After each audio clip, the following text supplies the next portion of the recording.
Bismillahirrahmanirrahim. Assalamualaikum warahmatullahi wabarakatuh. Hari ini saya Nisnyanto Hadi, dosen dari program studi pendidikan biologi STK Paramania, akan menjelaskan tentang pengabdian masyarakat yang telah saya lakukan selama saya mengabdi menjadi dosen di STK Paramania. Saya sendiri bergabung di STK Paramania ini sejak tahun 2014. Alhamdulillah sudah beberapa kali mendapatkan kesempatan untuk melakukan pengabdian masyarakat. Alhamdulillah juga pengabdian masyarakat ini cukup mendapatkan banyak support, banyak support dari kampus terutama, dengan terlibatnya mahasiswa, dengan terlibatnya rekan sejawat dosen, maupun dengan penerimaan dari masyarakat. Pengabdian masyarakat ini dilakukan tidak sekedar hanya menunaikan kewajiban semata, namun juga ini dilakukan untuk mengimplementasikan, menerapkan ilmu-ilmu apa yang telah saya pelajari, yang telah saya coba kembangkan untuk bisa diterapkan di tengah-tengah masyarakat. Di sini saya mencoba untuk bisa menyesuaikan pengabdian masyarakat yang ada di tingkat institusi, lalu diimplementasikan atau diturunkan ke dalam tingkat prodi dan diadopsi oleh masing-masing dosen. Untuk pengabdian masyarakat itu sendiri dari Aramania, STK Paramania ini menentukan ada 4 poin yang ingin menjadi roadmap selama beberapa tahun ke depan. Yang pertama ini adalah pengembangan dan pengimplementasian keilmuan program studi. Dalam hal ini karena STKIP ini memiliki basic utama sebagai keguruan dan ilmu pendidikan, maka menjadi poin utamanya adalah bagaimana bisa mendampingi sekolah, baik itu guru maupun siswa, terkait dengan keilmuan bidang keguruan, pendidikan, maupun nanti dengan bidang-bidang topik utamanya, seperti kalau di sini biologi, berarti biologinya. Yang kedua itu melakukan inovasi atau pemecahan masalah dari masyarakat berkaitan pada aspek pendidikan. Ini masih juga berkaitan, jadi sebagai domain utamanya dari ilmu STKIP ini bisa memecahkan masalah, memecahkan masalah yang muncul di dunia pendidikan, baik tadi secara metodenya, media pembelajarannya, ataupun aspek yang lain. Lalu ada edukasi kesehatan pelestarian wawasan lingkungan hidup. Nah, ini menjadi suatu hal yang bersifat kolaborasi. Nanti juga berkaitan dengan yang keempat ini, sinergitas dan kesinambungan, sehingga bagaimana STK Paramania tidak hanya fokus pada bidang pendidikan saja, namun juga merambah atau meluas ke aspek lingkungan dalam melestarikan lingkungan. Sehingga aspek-aspek pendidikan ini bisa diimplementasikan. Begitu pula tadi dengan sinergisitas ini juga sama, dan kesinambungan juga hal yang perlu dilakukan, karena tidak akan berdampak signifikan jika kegiatan itu hanya dilakukan sekali dan tanpa ada perbaikan atau keberlanjutannya. Nah, dari roadmap inilah diturunkan ke dalam bidang ilmu pendidikan biologi. Maka di sinilah saya sebagai dosen melakukan beberapa hal yang ada kaitannya dengan 4 hal ini, ataupun jika nanti ada pengembangan, ini pengembangan yang memang sesuai dengan roadmap yang telah ditetapkan. Ada 5 kegiatan yang telah saya lakukan. Yang pertama itu ada pelatihan laboratorium di tingkatnya sekolah yang ada di sekitar Depok. Lalu yang kedua pelatihan calistung dan pembuatan pojok literasi. Nah, ini yang ada di daerah Kampung Naga. Nah, 2 hal ini berkaitan dengan edukasi dan pendidikan. Nah, sedangkan yang ketiga ini pembuatan biopori, ini bekerja sama dengan salah satu yayasan Al-Huda di daerah Depok. Bagaimana bisa menyelesaikan solusi ketersediaan air tanah, dan yang kedua mengenai irigasi. Maksudnya pelestarian lingkungan berarti yang ada di daerah Yayasan Nurul Huda di daerah Depok. Nah, ini pembuatan biopori. Lalu yang keempat ada konservasi ikan di Ciliwung. Ini dilakukan dengan cara melakukan restocking. Jadi bagaimana kita menyediakan sumber ikan-ikan lokal yang bekerja sama dengan pihak-pihak terkait.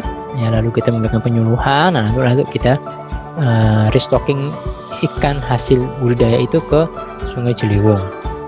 Lalu yang kelima ini sosialisasi perikanan dan perairan Parairan Umum ini di daerah Desa Wirajaya. Nah, poinnya keempat sampai kelima ini juga berkaitan dengan edukasi lingkungan, ya, pelestarian alam yang bersifat sinergis. Ya, sinergi artinya dia bekerja sama dengan pihak lain selain masyarakat, ya, dan dia juga berkesinambungan karena ini tidak dilakukan hanya satu kali, tapi alhamdulillah respon masyarakat itu sangat baik, ya, bahkan ini dilanjutkan ya untuk beberapa tahun yang akan datang. Nah, alhamdulillah ini ada 5 kegiatan yang sudah saya lakukan, ya, dan insya Allah masih akan ada banyak kegiatan-kegiatan yang akan datang. Nah, ini adalah gambaran tentang pelatihan laboratorium sekolah di Depok. Nah, jadi ini adalah gambaran bagaimana pelatihan ini dilakukan, ya, untuk guru SMP, ya, sekolah menengah pertama, dan guru di SMA. Ya, jadi bagaimana saya dan tim, ya, ini ada tim prodi pendidikan biologi ini memberikan pelatihan laboratorium, karena melihat ternyata ada beberapa sekolah yang mereka kesulitan untuk melakukan praktikum, ya, praktikum di sekolahnya masing-masing. Ya, berdasarkan kuesioner di awal ini, alasan mereka kenapa tidak melakukan praktikum, pertama karena tidak ada alatnya, oke. Lalu yang kedua, mereka tidak terbiasa melakukan praktikum, ya, mungkin karena di kampusnya sudah terlalu lama sehingga dia tidak mengulang lagi sehingga menjadi canggung, ya. Yang ketiga, mereka tidak memiliki alternatif, ya, atau kebingungan harus melakukan praktikum yang seperti apa. Nah, oleh karena itulah saya dan tim ini mencoba untuk memfasilitasi, ya, dengan adanya pelatihan ini dipilihlah tema-tema penelitian yang memungkinkan dilakukan dalam waktu yang singkat dan dengan alat dan bahan yang terjangkau. Ya, beberapa di antaranya ini mencoba untuk melakukan praktikum seperti praktikum identifikasi tumbuhan, ya, identifikasi hewan, ya, lalu untuk menentukan larutan asam basa. Ada juga yang segi keIPA-nya itu tentang elektromagnetik, ya, sehingga para guru ini tidak harus dibebani dengan alat-alat yang canggih misalnya atau alat yang mahal biayanya, tapi cukup dengan alat-alat yang dekat dengan mereka, ya, yang murah biayanya misalnya, tapi mereka tetap bisa berinovasi untuk menciptakan atau untuk membentuk praktikum-praktikum yang menarik, ya, menarik dan bisa menjelaskan bagaimana konsep-konsep IPA itu bisa berjalan, ya, atau konsep dalam biologi. Nah, selanjutnya ini ada pelatihan calistung, ya, calistung dan pembuatan pojok literasi di Kampung Naga. Ini program saya yang kedua. Ini pelatihan calistung, baca, tulis, dan hitung. Jadi ini menjadi salah satu kegiatan yang dilakukan di luar kampus, itu di Kampung Naga, Tasikmalaya. Kami berkesempatan untuk bisa bersilaturahmi dengan tokoh-tokoh adat di sana maupun dengan pemuda-pemudanya, terutama anak-anaknya, ya. Jadi mereka sangat welcome dengan kehadiran kami, terutama karena STKPRM ini dari segi pendidikan, ya. Jadi mereka sangat tertarik dan mereka senang untuk bisa mendapatkan masukan-masukan dari atau pembelajaran dari tim yang ada di STKPRM ya. Ya, di sini calistung, baca, tulis, dan hitung, ya, bagaimana menjumlahkan, ya, dengan metode yang ada, ya, perkalian, hitung, ya, lalu juga meningkatkan pojok literasi itu meningkatkan kemampuan membaca mereka, bukan hanya kemampuan tapi ketahanan dan kecepatan dalam memahami. Nah, untuk yang ketiga ini adalah pembuatan biopori, ya. Jadi biopori ini adalah suatu metode yang dikembangkan, ya, yang banyak dikembangkan untuk bisa menyerap air, ya. Jadi air hujan itu diserap, ya, sehingga dia tidak mengalir langsung ke sungai, tapi dia masuk ke dalam tanah. Ya, ini memang ada permintaan khusus dari Yayasan Nurul Huda untuk bekerjasama dengan STKPRM terutama di pendidikan biologi. Mereka mencoba untuk berkolaborasi, ya.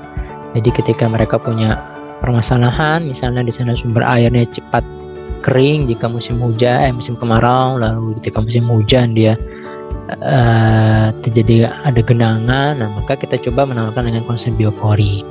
Ya, alhamdulillah dibuat sampai ada sekitar 50 sampai 100 lubang ya ketika itu. Alhamdulillah berdampak air itu bisa menyerap dengan baik ya, jadi lebih cepat dibandingkan dengan sebelumnya. Nah, ini yang terkait dengan biopori. Jadi memang sangat baik ya biopori ini dikembangkan tidak hanya di sekolah ya, di rumah-rumah pun juga bisa.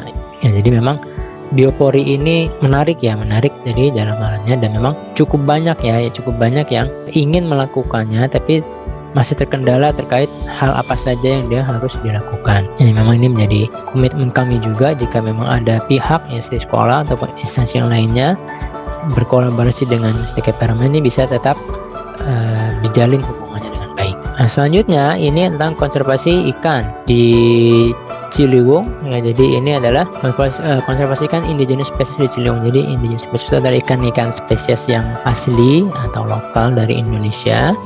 Ini coba kami lestarikan. Ya, di sini alhamdulillah nih bekerja sama dengan Balai Riset Perikanan, Budidaya Air Tawar dan Pengelolaan Perikanan. Ini dari Kementerian Kelautan dan Perikanan yang ada di Sempur, Bogor. Jadi kami berkesempatan untuk bekerja sama dengan mereka dalam hal pertama penyediaan bibit ya. Dalam hal ini ada ikan soro ya dan ikan puntius ya, puntius mentatus ya, sekitar ada 20.000 ekor ya yang siap dilepas liarkan ya, di restocking ulang ke Sungai Ciliwung. Ini terutama di Sungai Ciliwung bagian hulu di daerah Gadok, Megamendung Gadok sana. Ya, alhamdulillah ini berjalan dengan baik.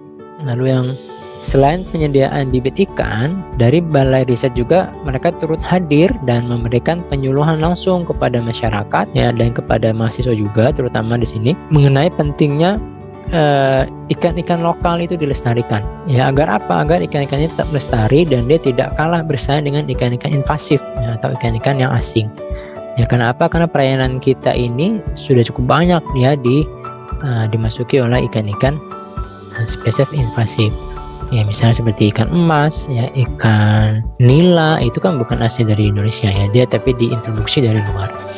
Nah, sehingga dengan adanya konservasi ini bisa menjadikan kesadaran masyarakat itu meningkat ya, bahwa ternyata memang banyak juga spesies-spesies yang lokal itu dia bisa dibudidayakan dengan baik. Nah, kelima, sosialisasi pelestarian ikan lokal dan perairan di Desa Wirajaya. Desa Wirajaya ini di daerah Jasinga ya, ini memang dilakukan saat pandemi ya, jadi memang ini kondisinya terbatas. Di sini ini gambar saya dengan rekan sejawat yang ketika melakukan observasi di salah satu sungai ya, yang ternyata memang di sungai ini masih cukup bagus ya, cukup baik ya, sedikit kotoran sampahnya ya, lalu dia tingkat kecerahannya baik.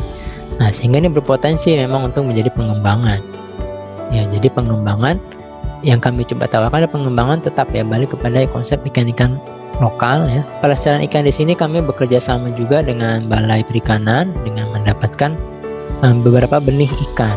Ya, alhamdulillah respon juga baik dari masyarakat ya, dan mereka sangat antusias ya ketika mendengarkan tentang pelestarian ikan-ikan yang asli Indonesia ya, karena mereka mungkin tahu ya, tapi mereka tidak sadar bahwa ternyata ikan-ikan tersebut pun bisa berdaya jual ya, bisa dibudidayakan. Nah, inilah hal-hal yang telah saya lakukan ya. Jadi memang ada yang berkaitan dengan pendidikan karena basicnya STK Paramania program studi pendidikan biologi, dan ada yang memang kepakaran keilmuan yang dalam hal ini karena saya dari biologi murni, biologi dalam hal konservasi lingkungan. Nah, sehingga saya di sini mencoba untuk melakukan kolaborasi. Alhamdulillah bisa berjalan dengan baik. Dan semoga kedepannya pun ini akan terus bisa ditingkatkan dan bisa semakin baik laksana pengambilan masyarakatnya. Sekian untuk pemaparan tentang pengabdian masyarakat yang telah saya lakukan. Semoga ini bermanfaat. Assalamualaikum warahmatullahi wabarakatuh.